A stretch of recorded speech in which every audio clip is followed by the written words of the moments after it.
SwimOutlet.com delivers the best online shopping experience. With an extensive selection and the lowest prices, you're guaranteed to find the product you need. Here's what you get. Free shipping on all orders over $49. Free 1 to 2 day shipping on all orders over $99. All orders placed by 6 p.m. ship out the same day. Shop at SwimOutlet.com, the web's most popular swim shop.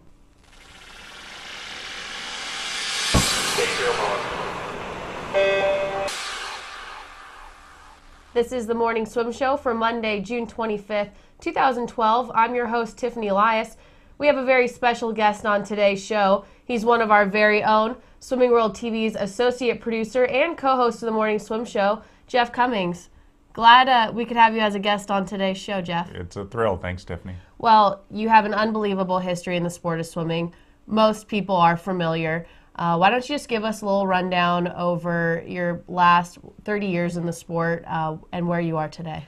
Well, I grew up in St. Louis, started swimming like most people when I was 4, got started with swimming lessons, loved it from there, got put in a competitive swimming program at Herbert Hoover Boys Club in St. Louis, and just kind of went through swimming like most normal people, just grew up and got better, and made my first nationals at 15 in the 100 breast, and went on to swim at the University of Texas, and went to NCAAs all 4 years. And then after the 1996 Olympic trials, I retired for the first time.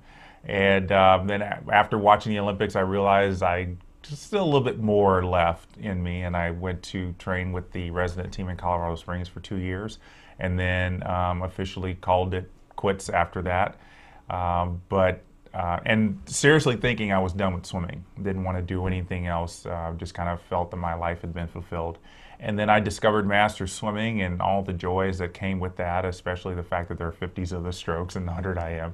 And I couldn't pass that up, so I got into that in 1999, swam in my first masters meet in 2000, and haven't looked back. I love master swimming, and I think the fun and the joy that I find in master swimming is what has got me to this point of being able to swim in Olympic trials and just having a lot more fun in the sport now.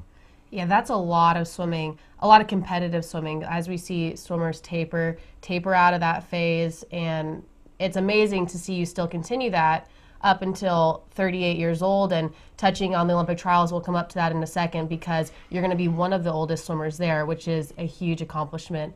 But let's backtrack. You mentioned you went to University of Texas and had an amazing college experience. Now, you've been able to follow UT over the past 15 years. How has the program evolved, and what are your thoughts on college swimming, and especially UT now, as you've been able to see the progress of the sport over the last 15 years? Well, I don't think swimming at the University of Texas has evolved very much. I mean, Eddie Reese, the head coach, and Chris Kubik, they churn out national champions every year, nationally ranked swimmers every year. I look at the kids who come in, and a lot of them, this is something that Eddie and Chris like to do. They like to take raw, untapped talent and turn them into great swimmers. I mean, Dax Hill is one of the big stories from that. I mean, he was good out of high school, but I don't think anybody really would have expected him to be NCAA champion, which he is now. So in that regard, he's just really done a lot of amazing things, and I'm sure someone out there will correct me, but I can't imagine anybody having a better track record than Eddie and Chris and turning out Olympians. I would imagine they've had an Olympian every year since they started at Texas in the late 70s, and I'm sure that's going to continue. Well, UT's always been so dominant in Texas. Now, this is a little controversial, but as other programs are really starting to step it up, such as Texas A&M, how does that personally make you feel as an alum, knowing that there's all those rivalries there, and these programs are just getting so fast that they're starting to clip on the heels? It's so competitive to get into that top 10. Well, when I was swimming at Texas, there actually, we weren't really swimming rivals with Texas A&M, and it's great to see that now that is starting to build up, especially on the women's side. And unfortunately, the Texas A&M women are going to the Southeast Conference now. But we were big rivals with Stanford, and still are. I think to this day that will always be true. And Stanford was very dominant my first 3 years at Texas, and then all of a sudden Michigan came in with people like Tom Dolan, and they just kind of took over my senior year. And then Auburn would come in. So it's always it's always been great to see which team is going to take it every year. And I think as a swimming fan, as someone who was swimming at the NCAAs, you never know where it's going to come from. And that's what makes NCAA so exciting, because you know you have to be on your A game, because every other school, whether they have 5 swimmers, 10 swimmers, the 18 swimmers, they're going to be putting out their best effort. And even if you are at Texas, it doesn't mean that you will have anything handed to you on a platter. Oh yeah, no, everything is so unpredictable when you get to that stage. Now, you mentioned 92 was your first trials, which was your freshman year at UT. You also were at 96, which was just post-college. Now, 2012 is going to be lucky number 3. 3 is also a big number here. You're the 3rd oldest swimmer. So you mentioned the last 10 years have just been great with master swimming and got you where you are going into 2012. But what are your feelings as you're now just days away from your 3rd trials? Well, I'm just wanting to go there and have a great experience. I didn't have great experiences in 92 and 96. 92 is without a doubt probably the worst swim meet of my life. Why is that? Well, I think I just had a lot of expectations put on me, and maybe a lot of them were self-imposed about one being possibly the first African-American swimmer to make the Olympic team.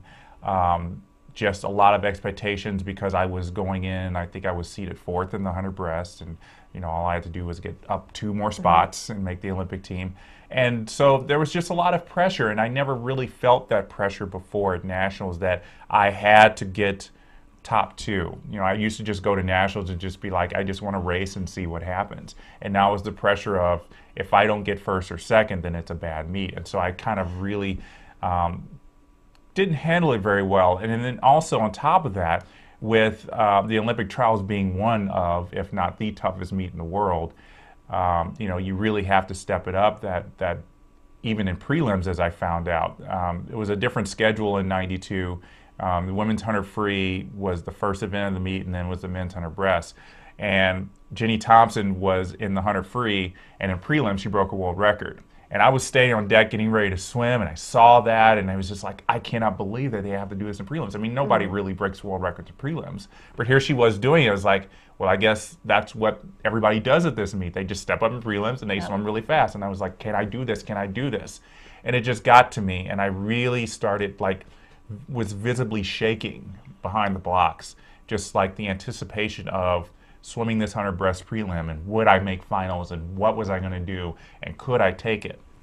And the starter called us up on the blocks, and I'm still shaking.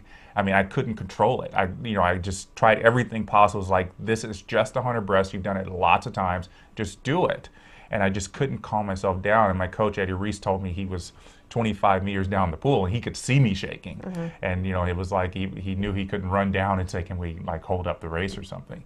I mean, I was shaking so bad I thought I was going to fall off the block. Wow. And the race was a blur. I don't remember any of it. So you came back in 96. Did you handle that pressure a little bit differently, or what was different? Well, I think just to kind of make a long story short, my college experience towards the end, to no one's fault but my own, kind of wasn't the best for me. I kind of was going through it in a robotic phase. I just wake up, go to morning workout, go to class, go to workout again in the afternoon, and just kind of just do it. And I never really was enjoying the sport. And again, it was just all on me. Everybody else was around me. My team was great, coaches were great, everything was great, but I think I was putting blinders on and just kind of just going through the motions. And so when it got to 96, I was like, well, let's just do this. And when you get up on the blocks, well, let's just do this, especially at the Olympic trials, the result isn't going to be there. So, if I joke with people who I used to swim with back then about if they had semifinals in 96 and even 92, I would have gotten a second chance to, try to say, okay, you know what you can do in semifinals, let's at least make finals. But they just had prelims and finals, so I didn't make finals either of those 2 years. And, when you're seated 4th or in top 8, you kind of look back and say, well, it should have been easy to do that. Why didn't I do it? Expected. Exactly. And so I was a little disenchanted by the whole process, and that's why I retired for the first time in 96. It was like, okay, this isn't what swimming is all about. And so now that I have this chance to at least go back to Olympic trials and really just soak up the experience and have and be able to walk away from it and have a story that I'm willing to tell. You know, people always have been asking me this past year, is like, well, this is your third trials. How did you do in 92 and 96? And I'm like, I really don't want to tell you. Right. But I'm really hopeful, and I really do believe that this is going to be an experience that I'll always remember. Well, unfortunately, that robotic feeling you talked about with college swimming is so common.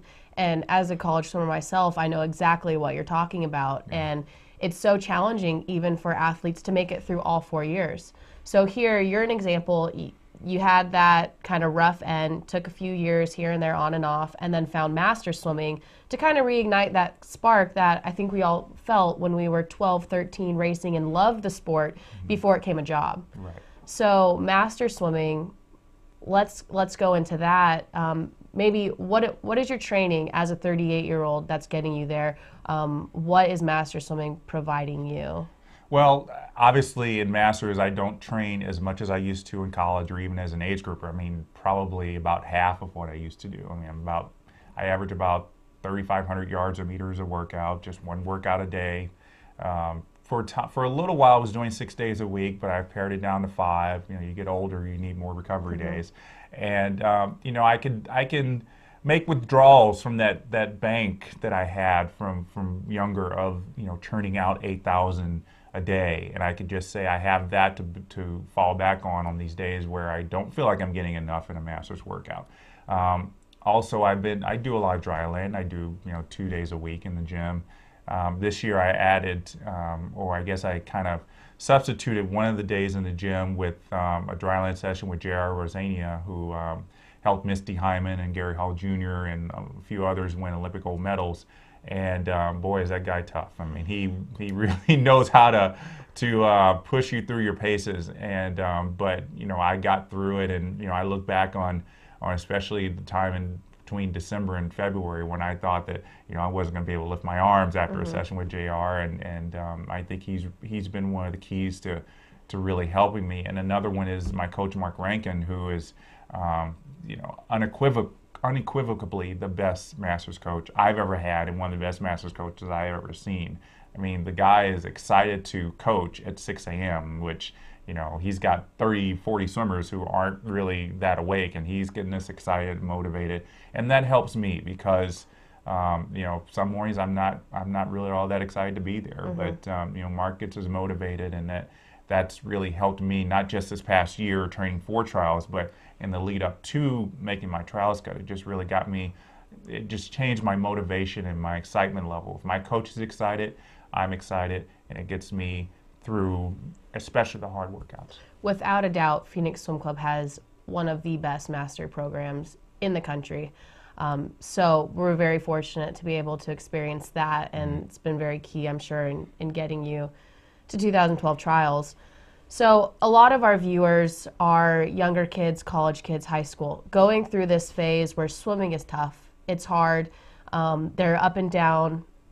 What advice would you give these swimmers to really push through it, make the most of what's going on, be in the moment, not to be consumed by the pressure, and how to make it through with a smile instead of ending on that rough note that's so common in our sport? Well, I think a lot of it is be in the moment and, you know, just really enjoy every experience you have. Don't take it for granted. Don't treat it like a job, especially in college, because it's not a job in college, even though I kind of figured it was. I mean, I got a full scholarship at Texas, and I kind of felt like, oh, I'm working for the university, and I have to, you know, make good on this promise that I've made to them, that I'm going to swim the best of my ability if they're going to pay for all of my college.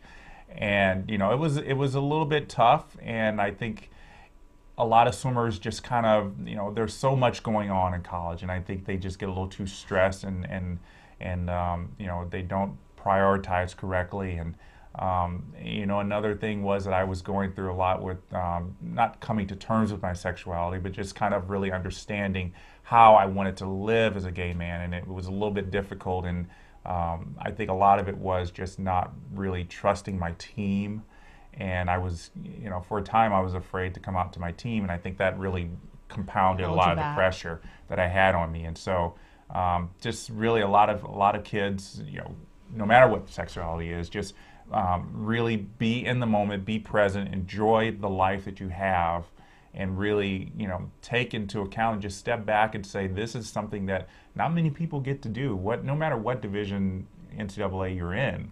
I mean, a lot of kids take for granted that they get to swim on a college team and don't look around and say, I'm really blessed to be here. And just have fun with the experience, because you don't want to look back on your college experience and say, I don't remember 2 years of it. Right. Well, Jeff, we're really looking forward to watching you in Omaha, and best case scenario, we'll see you out in London. But if you'd like to follow Jeff's experience, he does have a blog on swimmingworld.com, Journey to Olympic Trials, and like I said, best case scenario, maybe we'll even see a journey to London. Yeah, that would be nice. But yeah, I'm seated 103rd in the 100 breast, so I'd have to get over 101 people first. Goals. Well, Jeff, thank you for being on the show today. My pleasure, Tiffany. All right, well, that is it for today's morning swim show. If you'd like to follow Jeff's journey again, you can follow his blog, Journey to Olympic Trials, on swimmingworld.com. We also encourage you to join our discussions. Tweet us at Swimming World or follow us on Facebook. That is it for today's show, and have a great week.